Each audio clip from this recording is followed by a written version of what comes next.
baby.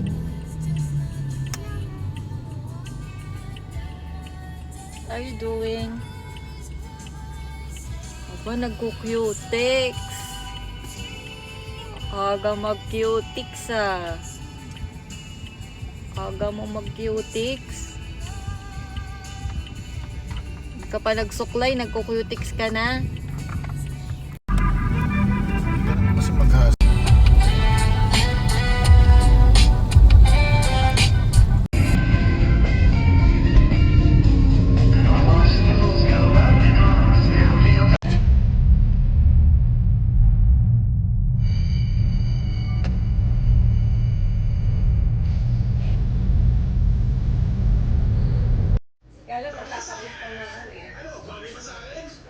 Pia, wag malapit sa TV.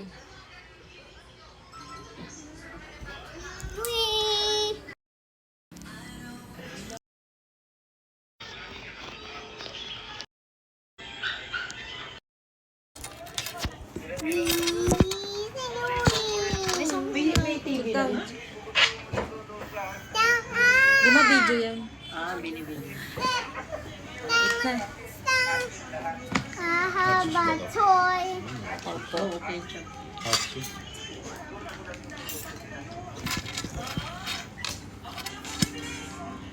Kinakain na. Hindi ko alam kung ano sasabihin mo. Anong araw kayo nabiktig mo? Martes yata. Nung nandito si ate mo, buti na nung nandito si ate mo. Tapos di kukunin na daw yung ano. Tapos pag uwi ko, sabi ko sa inyo kapag uwi. Pag uwi ko, wala pa palang screen. Hindi ko nga binigay yung ano. Sabi ko, gawin mo na lahat bago ko ibigay yung balasik mo. Ayun. Tapos tumawag ako kagabi. Sabi niya, Kaya nga, ayun daw. ano na? Kinukuha na. Ayun daw. Paano naman natin mapipinturahan yung ano, yung magkakabit pa ng screen pa na? Hindi, taas mo na bakal. Ano naman agad yun? Quick dry ba yun? Ano naman agad yun?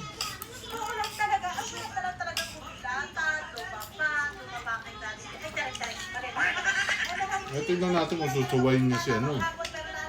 Si Donald Trump. Kaya gustong buwagin ni Donald Trump yung ICC.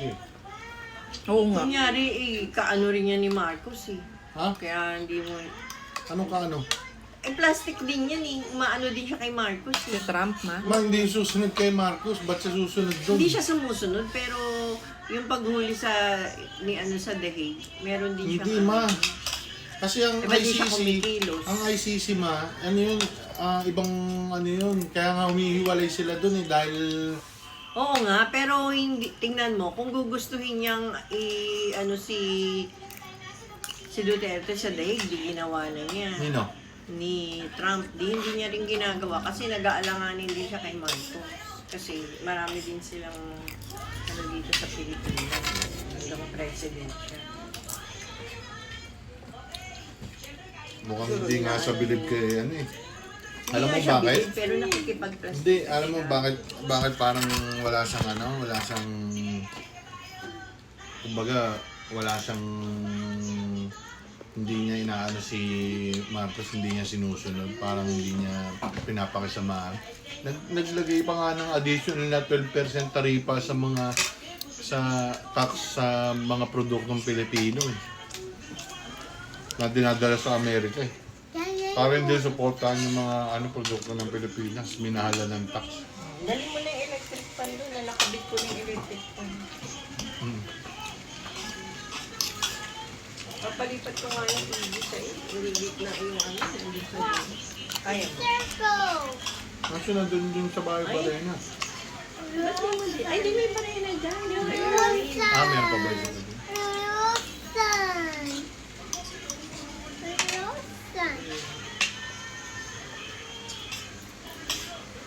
Napong ko na ito ha.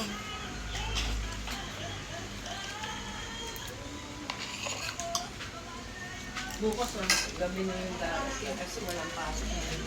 Oo, wala. Ang tawag nito, ma? Eh, di ba magkakaroon ulit ng restoran bago mag 2028? Eh, panalangin. Meron yun. sayang yung Wala na ba? Tapos na? Tapos na isang lang eh. boto ni Sarah. Ayaw nga. Yung mga bagong boboto ma.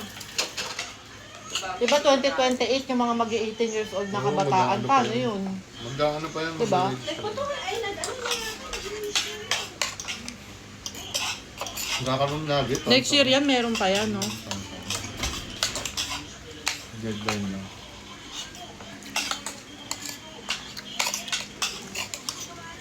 Sayang ang boto natin, no? Di pwedeng di makaboto.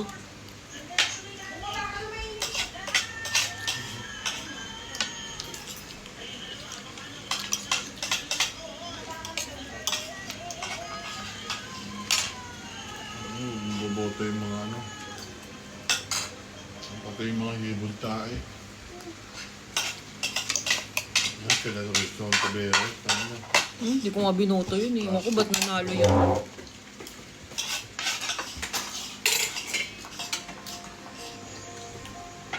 Mga hibog tae. Parang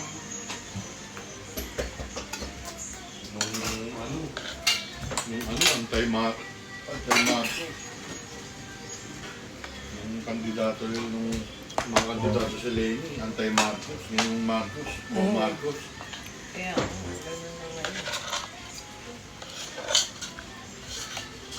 Ibot tae.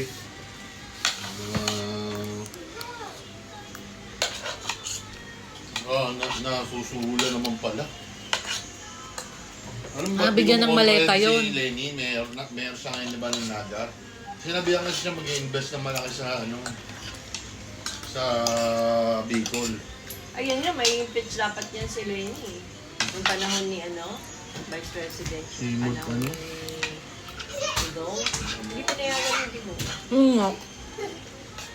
Inano niya yung mga congressman na ano. Kasi nga ano daw yan eh. Ano parang vice Si Marcos, president. ano? Sila pang gumawa. Alam mo yung asawa ni Marcos ang nag-ano yun, yung nagtanim ng envelope na sinabi, binigay kay ano, Kay Sarah. kay Sarah. Tapos sinabi niya, di ba sinasabi ni Sarah sa ano?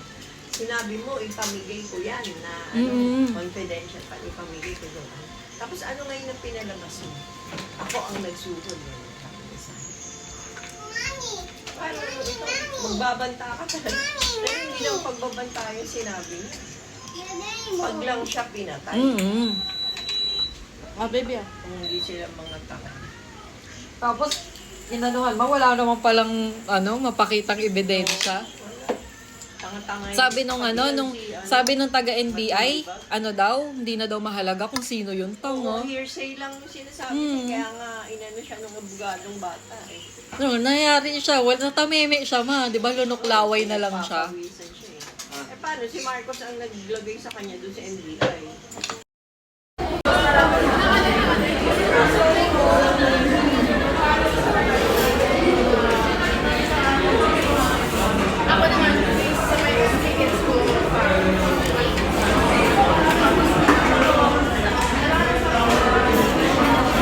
Wow, ganda na si Wawa.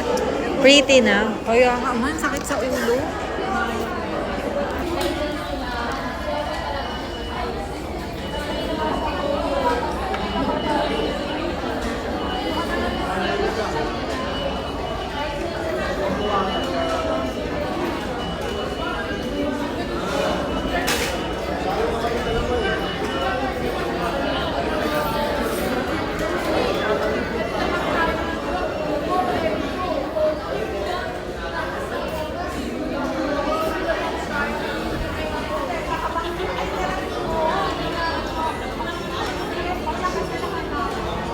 Wow, ganda naman yan si Mame. Ikaw naman, lagay ka cutics.